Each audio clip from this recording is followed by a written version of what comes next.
na madhumuni ya Allah kutuadhibu fi dunia, kutuletea njaa, kukosa amani, kukosa baraka kwenye riziki, kukosa maisha kuwa magumu, kupata viongozi wajeuri, viongozi wabaya wasiokuwa na huruma. Yote haya bima kasabat aidi nnas.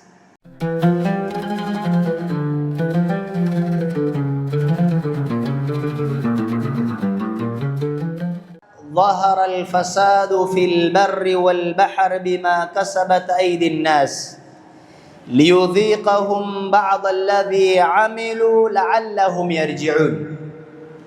Baada ya kumshukuru Allah subhanahu wa ta'ala na kumtakia rehma kiongozi wa umma mtume wetu Muhammad sallallahu alayhi wasallam, tumshukuru Allah subhanahu wa ta'ala aliyetujalia kwa mara nyingine kukusanyika sehemu kama hii kwa ajili ya kukumbushana, kwa ajili ya kuelekezana yale ambayo kwamba yatatusaidia katika maisha yetu haya mafupi ya duniani na maisha ya akhera ambayo kwamba hayana mwisho na ndiko tunakoelekea.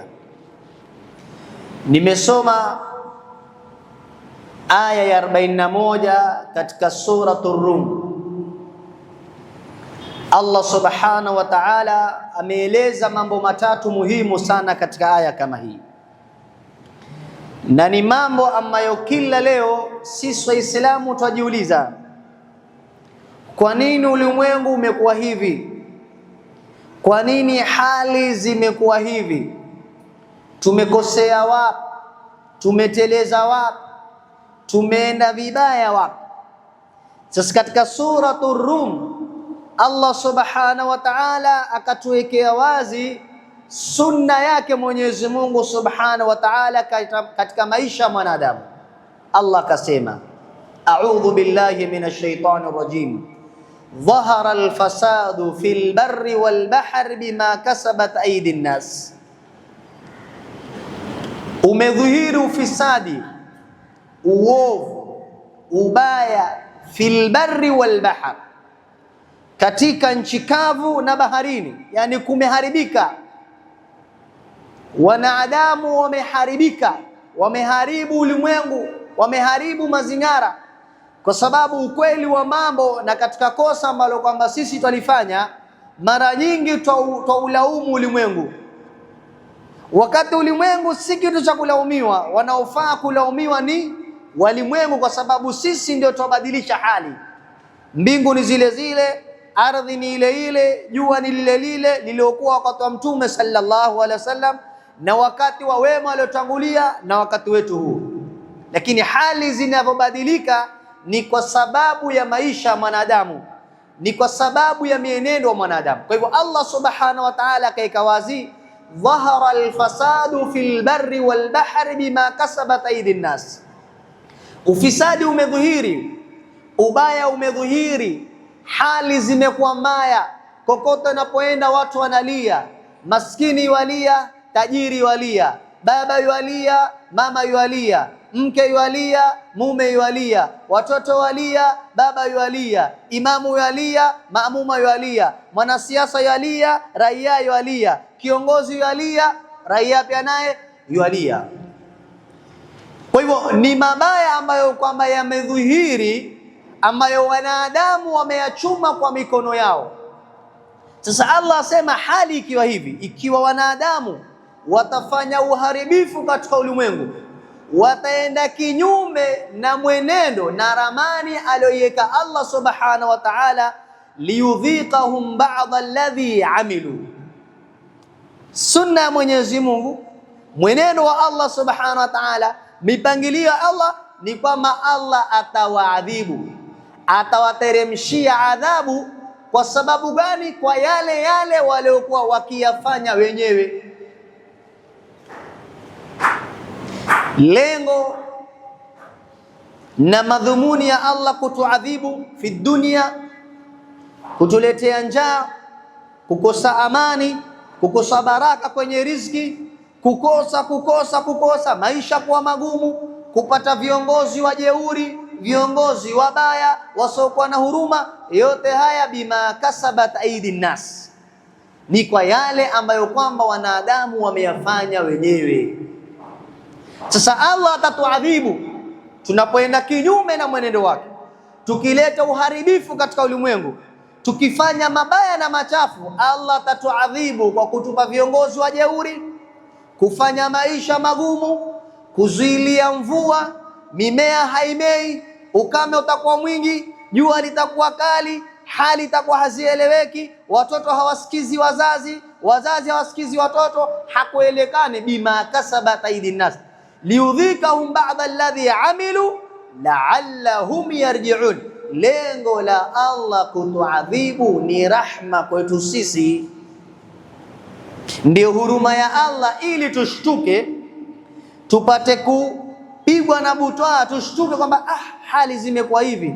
Sababu gani hali zimekuwa hivi? Kwa sababu ya ufisadi umedhihiri, ufisadi umekuwa mwingi. Basi muumini wa kweli ataichukulia hii adhabu ndiyo turning point yake kurejea kwa nani? Kwa Allah subhanahu wa ta'ala, hata ulalamika. Kwa hivyo muumini, unapoona maisha ni magumu, unapoona mvua hainyeshi, unapoona viongozi wanajeuri, hali zimeharibika, maadili yameharibika, tabia zimeharibika, hakuelekani katika ulimwengu, basi muumini wa kisawasawa na muumini mwerevu, amemtume alimsifu alqayisu man dana nafsahu wa amila lima ba'da almaut, yule ambaye kwamba huyaangalia haya mambo kwa mtizamo tofauti na vile binadamu mwingine anavyoangalia haya mambo. Leo tupata viongozi wajeuri. Kwa nini? Mwingine anasema tumekosa kuchagua, hatukupiga kura vizuri, si ndio? Lakini muumini angalia, ona, la, hii ni adhabu ya Allah subhanahu wa ta'ala. Tumekosa ramani, tumeacha sala zetu kwa wakati wake, dhulma imezidi, urongo umezidi, khiana imezidi, kutokuwa na uaminifu imezidi. Basi muumini anaregea kwa Allah subhanahu wa ta'ala kwa ajili ya kuyarekebisha haya ambayo kwamba ni mazito. Khutba tuambia jaatil ayatul karima wasunanun nabawiyya, zimekuja aya tukufu, miongoni mwayo ni hii na hadithi za bwana mtume sallallahu alaihi wasallam, tuhadhirul umma. Aya kama hizi na hadithi kama hizi zatahadharisha watu, zatahadharisha umma. Kwa nini? Minal fasadi fil ardi wal ifsad. Aya kama hizi zimekuja na hadithi za mtume nyingi, miongoni mwao ni ile mtume sallallahu alaihi wasallam akasema, wanadamu au umma wa aina yote hautokuwa na mambo matano ila Allah atawadhibu na mambo matano. Mtume akaeleza moja baada ya moja. Umma hautokuwa umezidisha uzinifu ndani yake ila Allah atazuia mvua, damu haitozidi kumwaika ila maisha atakuwa magumu, hatopunguza kilo katika kupimiana ila Allah ataleta kadha kadha. Allah Mtume sallallahu alaihi wasallam ikawa yuhesabia masahaba moja baada moja, likifanyika hili Allah atawadhibu kwa hili, likifanyika hili Allah ataadhibu kwa hili. Kwa hivyo imekuja aya hii tukufu na nyingine na hadithi za bwana mtume sallallahu alaihi wasallam, tuhadhirul umma min alfasadi fil ardi wal ifsad, kutokamana na kufanya ufisadi, kufanya uharibifu katika ulimwengu kama huu. Wa an yakuna almu'min, na kwamba mu'min awe salihan muslihan, mu'min awe ni mwenye ni salih, ni mwema na ni mwenye kusuluhisha hali ambazo kwamba zimeharibika. Watu wamevama katika zina, muumini hafai kwenda na wimbi kama hilo. Watu wamevama katika ulimwengu wa urongo, muumini hafai kwa hivyo. Watu wamezama katika kutokuwa na uaminifu, watu sio waaminifu tena, muumini hafai kwa hivyo. Wa an yakuna almu'minu salihan muslihan ba'idan 'anil fasad, kwamba muumini awe ni mwema, hali zinapoharibika jukumu la muumini awe mwema. Anapoyaona yale mambo yamebadilika, hali zimebadilika, inakuwa ni ibra juu yake, anazingatia kwa nini maisha yamekuwa hivi, kwa nini hali zimekuwa hivi, kwa sababu gani kumekuwa hivi, kumekuwa hivi. Kwa hivyo muumini anakuwa an yakuna salihan muslihan ba'idan 'anil fasad. Alfasadu, ufisadi, bijamii suwarihi, kwa sampuli zake zote. Leo ufisadi umeingia kila mahali, min janibil iqtisadi, katika njia ya economy imeingia na ufisadi ndani yake. Uchumi, watu wameingiza ufisadi ndani yake, kuna uharibifu katika uchumi. walijtimai, na mujtama umeharibika. Hadith wala haraj, zungumza unavyotaka. Leo katika social media ukiingia, wasikitika mpaka wajiuliza, hawa watoto hawana mababa, hawa watoto hawana mamama, hawa watoto hawana maami, hawa watoto hawana wajomba. Wangapi mabanati wa Kiislamu wanajiposti hali ya kuwa akiwa uchi katika social media, katika TikTok, katika Instagram, katika Facebook. Alijtimaa, mujtama umeharibika. Mujtama, maadili hakuna tena. Hakuna kumwambia huyu wacha hili, wala yule kumwambia ule. Vijana leo kiingia katika mitaa ya Kiislamu, wallahi, nenda katika mitaa ya Kiislamu, ikiwa ni hapa Majengo, nenda sehemu za Kibokoni, tembea, wallahi vijana wa Kiislamu wamekaa wanavuta bangi dhahiran, wazi wazi. Alfasadu alijtimai, mujtama umeharibika. Sisi ambao kwamba tafakua kanya, unaogopa, unapita, unasema angalia vijana. Kwa hivyo ufisadi kwa sampuli zake zote, kwa njia ya iktisadi, njia ya economy, njia ya ijtimai society, walidari, na katika kupeleka mambo katika idara, kama wewe ni kansela au ni chifu au ni kiongozi katika kampuni fulani, kuna ufisadi. Leo mtu apigania mfano kwa manager mahali au CEO mahali, lengo lake watu wanapokuja kuomba kazi aitishe hongo, ndio lengo lake. Leo tunapigania mamlaka kuwa mzee wa mtaa, wa kuwa chifu, lengo na madhumuni si kuupeleka mujtama kwa njia nzuri, lakini ajua yeye akiwa chifu au akiwa mzee wa mtaa au akiwa MCA ndo atapata njia za kuibaiba na kula, na hapo ulizwa na yote. Wasiasi na janibi ya kisiasa imeharibika tena, ndio janibi imeharibika kabisa. Urongo, kudanganyana, kutotekeleza yale ambayo kama umeahidi, kutofanya yale ambayo kama umeambia wananchi wamefuata utafanya, bali wacha kutofanya, wapewa hasa ufanye, lakini ufanyi.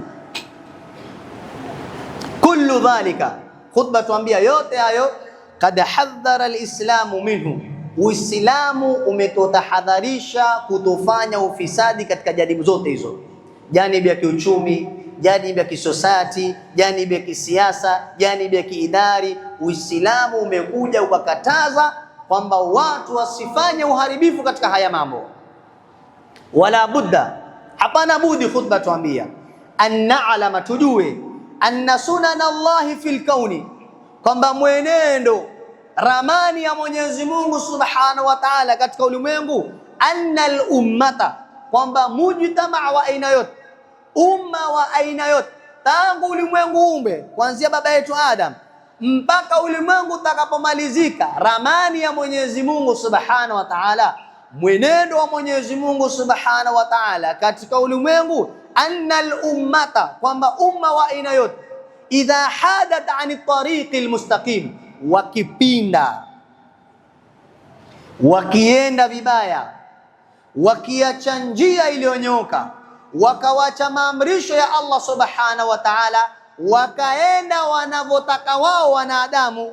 Sunna Mwenyezi Mungu ni gani? Nazala bihal bala, Allah Subhanahu wa Ta'ala anateremshia balaa, kama ni ya maradhi, kama ni balaa ya maisha magumu, kama ni balaa kutokuwa na amani. Lakini katika ramani ya Mwenyezi Mungu Subhanahu wa Ta'ala, mwenendo wa Mwenyezi Mungu Subhanahu wa Ta'ala, umma wa aina yote ukienda kinyume na mafundisho ya Qur'ani na sunna za Bwana Mtume sallallahu alaihi wasallam, basi Allah Subhanahu wa Ta'ala ameweka sunna na mwenendo na katiba na ramani kwamba umma kama huo ni lazima Allah Subhanahu wa Ta'ala nazala alaihimul bala, Allah atateremshia balaa. Kwa hivyo mpaka hapa tumefahamu wazi kwamba balaa tunazopitia, iwe ni za kimaisha, ni za kiulezi, za viongozi, za kila aina, za kila sampuli, ni za kiuchumi, za kijamii, balaa zote ambazo kwamba twapitia, shida yote ni kwa sababu sisi kwa njia moja au nyingine tumepinda, tumeenda kinyume, au tumetoka katika barabara aliyoweka nani? Mwenyezi Mungu Subhanahu wa Ta'ala na Mtume sallallahu alayhi wasallam. Ayuha almuslimun, enyi waislamu watukufu, minal wadhihi, katika mambo ambayo kwamba yako wazi hivi leo, mdogo na mkubwa yoyajua, kipofu na yeona yoyajua, anna alfasada amma, kwamba ufisadi umeenea kila mahali. Majumbani kuna ufisadi, barabarani kuna ufisadi, masokoni kuna ufisadi, njiani kuna fisadi, ndani ya magari ufisadi, maskani kuna ufisadi, kila mahali. Allah tuhifadhi tu, msikitini pia kusiwe na, lakini inawezekana pia msikitini pia kuna ufisadi kulingana na hali ilivyo. Kwa hivyo mama ambayo kwamba ya kwanza, ayuha almuslimun, min alwadhihi anna alfasada amma fi anha'i alalami almukhtalifa, kwamba ufisadi umeenea kila kipembe cha ulimwengu. Nushahidu alfasada aliktisadi, twashuhudia ufisadi wa kiikonomi. Leo kuna watu wamezuia uchumi mpaka umekuwa mgumu kwa maslahi yao na ufisadi katika ulimwengu kama huu, iwe ni ndani ya nchi, iwe ni nje ya nchi.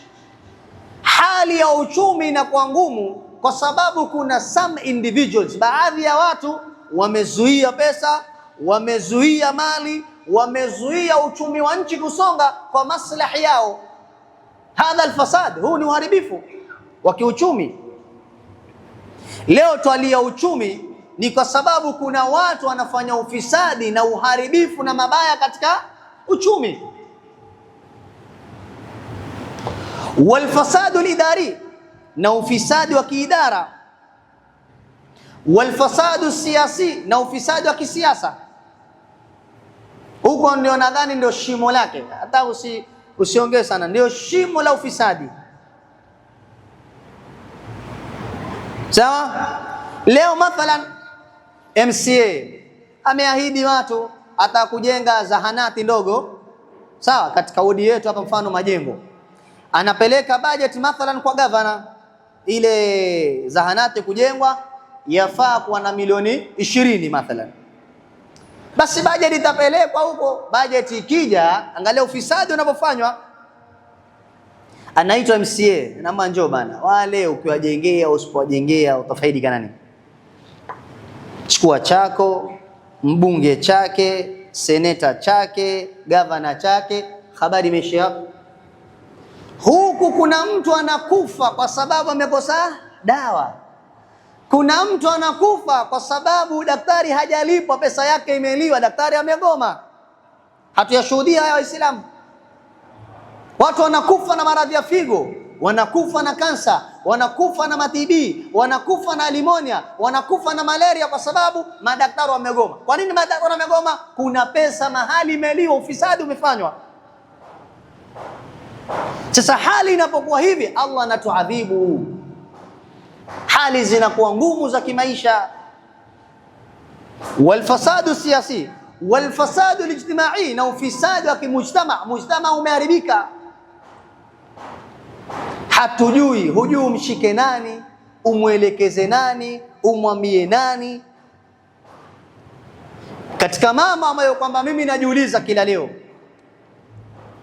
kwa nini sisi, hata si mimi bado ni mdogo, lakini wazee wetu wa mbele, kwa nini sisi wazee hatuwalei watoto wetu kama tulivyolelewa? Ustadhi maanisha nini? Sio? Tauliza ustadhi maanisha? Wewe hivi sasa umri ulionao si haramu, mathalan si haramu, ni mfano tu. Umri ulionao mzee wangu hawezi kuvaa kofia chepeo ukaenda mbele ya babako, waweza? Lakini mtoto wa kileo aja mbele yako ana marungi ameyashika. Baba nasikia alikuwa anaitwa asemaje? Wewe leo ni mraibu wa sigara, lakini wallahi mbele ya babako huwezi kuvuta sigara. Aina alkhalal? Shida iko wapi? Sababu ukiuliza mtu amba watoto wa siku, hakuna watu wa siku hizi. Ni sisi tulivyowalea ndivyo walivyokuwa. Kwa nini leo umezeeka lakini una heshima na babako mpaka leo, lakini mtoto wako wa miaka 15, 16, 20 tayari heshima ameiondosha? Alfasadu alijtimai, mujtama umeharibika. Kiwazo ukitembea katika mabarabara utaona, ukiingia katika social media ndio usiseme kabisa, yani huko ndo kumeoza patoka mabuu kwa nuka. Allah tuhifadhi na tuongoze sisi na vizazi vyetu insha Allah. Walfasadu alakhlaqi, na ufisadi katika akhlaq. Akhlaq zimeharibika, tabia, maadili yameharibika. Yako wapi yale maadili ya Kiislamu? Tuache maadili ya Kiislamu. Yako wapi maadili ya Kiafrika tu? Tulikuwa na maadili yetu yenye adabu na heshima baina yetu sisi, baina mkubwa na mdogo. Yako wapi yale maadili yetu ya Kiafrika? Wacha ya Kiislamu, ya Kiafrika tu. Leo mpaka makabila yameacha mila zao ambazo kwamba zilikuwa na heshima na adabu. Leo tumeingia katika tamaduni na mila ambazo kwamba hazina heshima wala adabu. Mfano mdogo, leo kuna makabila mengine, yani mtu alioa kwa yule mzee hawezi kuja kukaa ndani ya nyumba ya yule mzee. Maadili wanakwambia si adabu, si yako wapi hivi sasa? Na mifano ni mingi. Kwa hivyo akhlaq, kumekuwa na fasadi katika akhlaq, tabia zimeharibika. Nani ameharibu? Mimi na wewe. Hakuna malaika aliyoteremka wala jini wala shetani wala nani, mimi na wewe. Walfasadu dini, bali wacha hayo ya kisiasa, ya kiuchumi, ya kimujtama, ya kitabia, mpaka katika dini kumeharibika.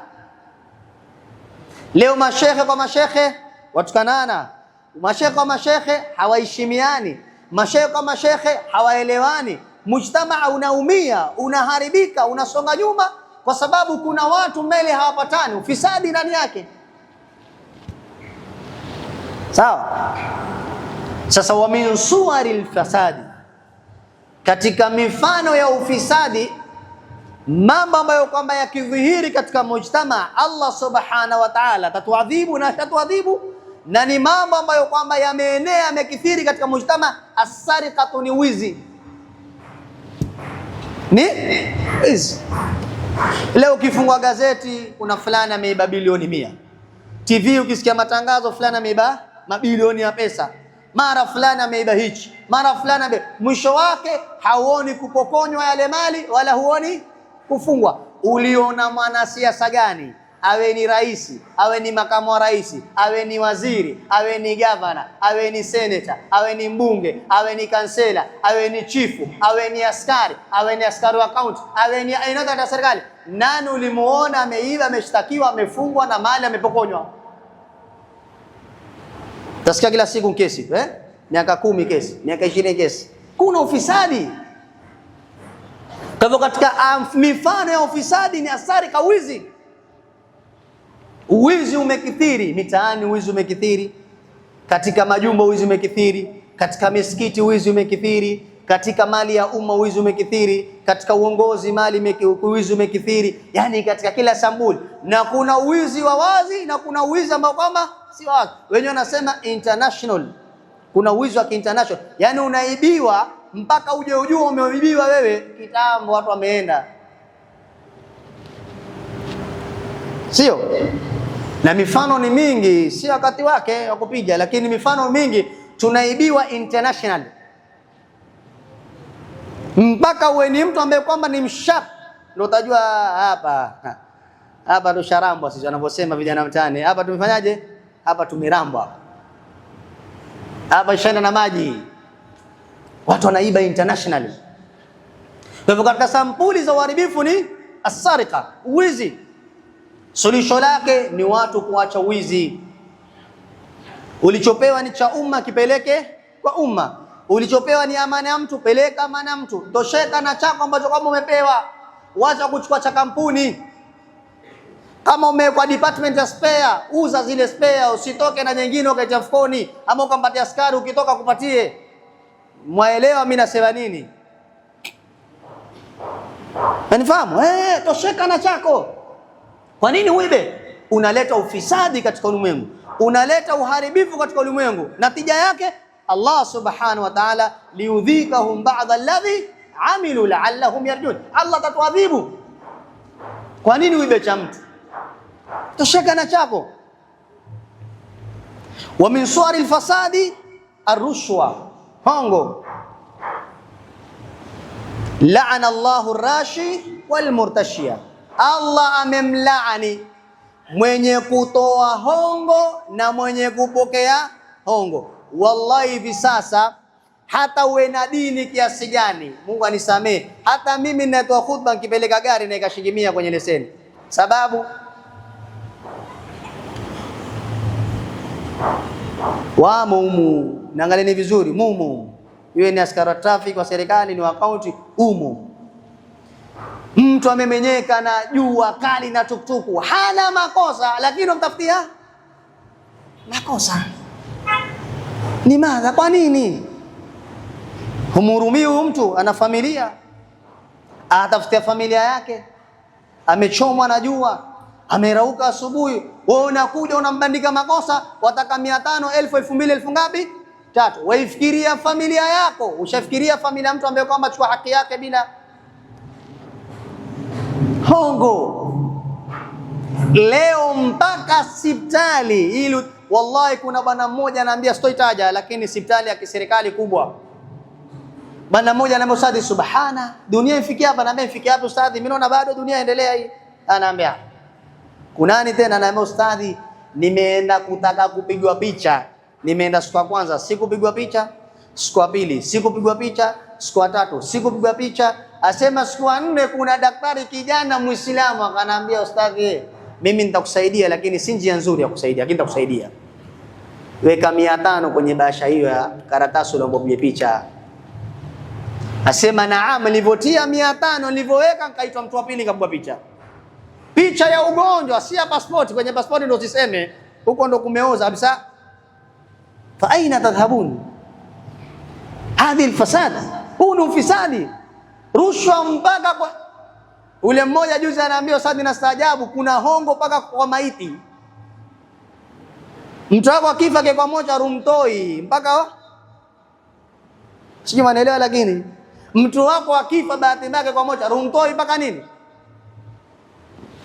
Mpaka kwenye maiti, shekhe, hongo. Audhu billah.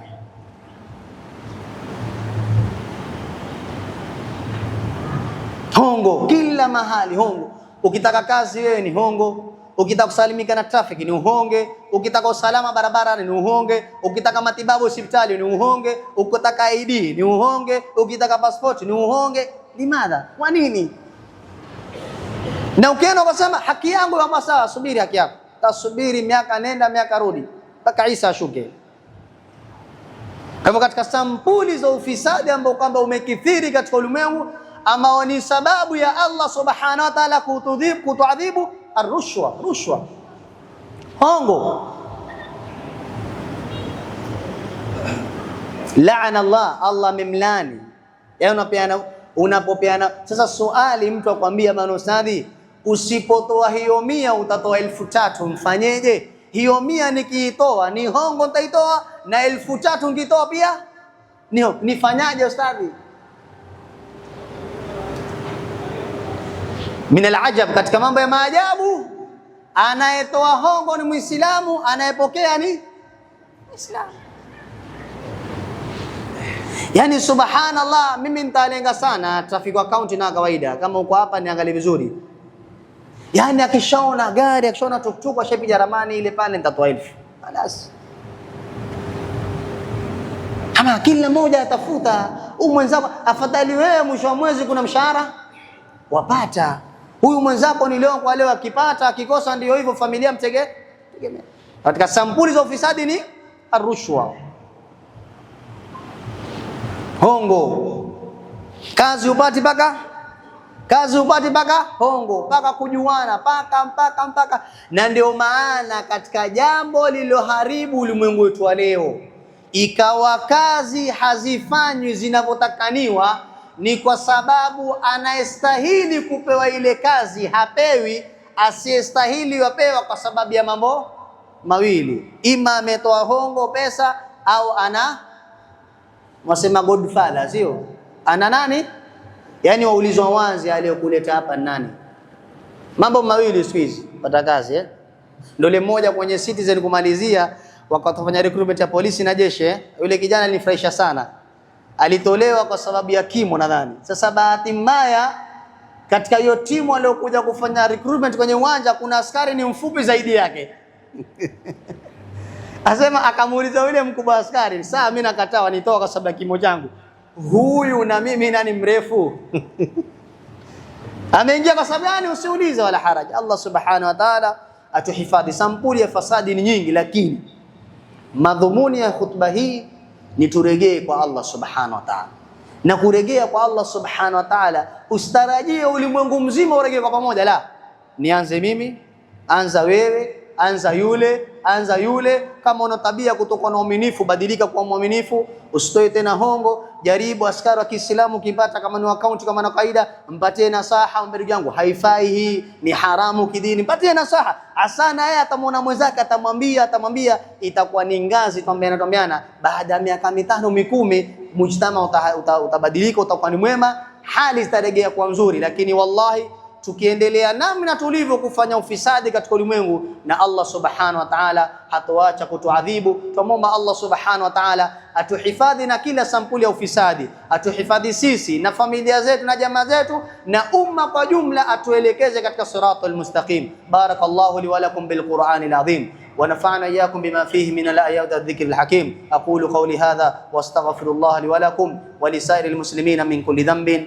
فاستغفروه إنه هو الغفور الرحيم والبر الكريم.